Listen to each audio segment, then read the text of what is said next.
Assalaamu calaykum caruurey. Sheeko cusub ayaan baranaynaa maanta. Sheekadan waxaa lagu magacaabaa mugulaashii lagu magacaabi jiray dahabo iyo dooligii lagu magacaabi jiray dhool. Sidan aynu ku bilaabanaysaa meel magaalada ka mid ah oo mashquul badan uu ka jiro. Meeshaasoo inta makhluuq ay ku nool mid walba oo ka mid ah uu haayay sheeko oo waayihii uu soo maray ku saabsan ayaa waxaa ku noolaa mugulaal cayaar jecel inay dadka ku cayaarto oo lagu magacaabi jiray dahabo iyo dooli yar oo xikmad leh oo lagu magacaabi jiray dhool. Dahabo iyo dhool waxay ahaayeen daris laakiin weligood ma isla hadleen ilaa maalintii bandhiga buugaagta. Bandhiga buugaagta ee weyn ayaa ahaa bandhiga ugu xiisaha badan ee sanad walba lagu qabto magaalada oo dadka ay wada sugaan. Halkaas oo xayawaanada ka kala yimid meel walba oo magaalada ka mid ah ay iskugu imaan jireen si ay wax ugu bartaan sheekooyinka adduunka. Dahabo oo ahayd qof baashaal jecel waxay xiisayn jirtay inay hesho buugaag madadaalo ah oo ka hadlaya dhulalka fogfog iyo sheekooyinka halkaas laga jecel yahay.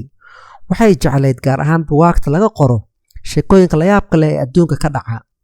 Laakiin dhool wuxuu rabay oo kaliya inuu helo buug uu ka baran karo sida loo sameeyo farmaajada noocyada ugu macaan, isagoo aad u jeclaa cuntooyinka aadka u macaan. Inkastoo uu yaqaanay dhowr farmaajo sida loo sameeyo, laakiin weligiisa kama daali jirin inuu raadiyo farmaajooyin kale oo uusan weli dhadhamin, taasoo uu rabay in uu barto oo mar uu dhadhamiyo si ugu macaansado. Subaxdii carwada buugaagta ayaa dahabo iyo dhool waxay isku arkeen meel isgoys ah. Labadoodaba waxay rabeen inay ka gudbaan barxad weyn oo magaalada mashquulka badan dhexdeeda ah meesha u dhoweyd bandhiga buugaagta, taasoo dhib ku noqotay dhool maadaama aad u yaraa una ka cabsanaya in lagu istaago.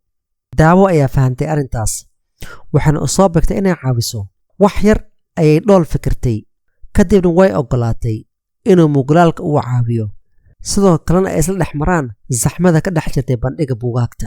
Markii ay muddo wada socdeen ayaa dahabo caloosheeda guux u ka baxay sida qof baahan oo kale, waxaana iska celin weysay inay si xun u fiiriso dhool, taasoo ay ka muuqatay gaajo inay hayso. Dhool ayaa dareemay fiirinta halista ah ee mugulaasha dhib ayuu u arkay, wuxuuna dareemay baqdin aad u weyn.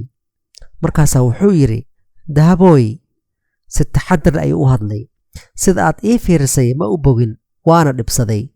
Waxaa laga yaabaa inay inoo fiican tahay in labadeena si gooni gooni ah inaan u kala socono. Dahabo ayaa si degdeg ah ku qancisay. Markaasa waxay ku tiri, oo dhool ma ula jeedin inaan ku cabsi geliyo, laakiin waa dabeecad anaga haddaan nahay qoyska mugulaalada aanan iska celin karin oo moral oo aan aragno dooli in aan jeclaano afkeena dharar uu ka soo daato. Waan wax dabiici ah Ilaahay ugu abuuray oo aan anaga iska joojin karin. Laakiin waxaan ka ballan qaadayaa in saaxiibtinimadeeda ay wax walba ka weyn tahay oo aanan ku cayaari doonin. Dhool waxar ayay fikirtay, kadibna wuxuu soo jeediyey talo.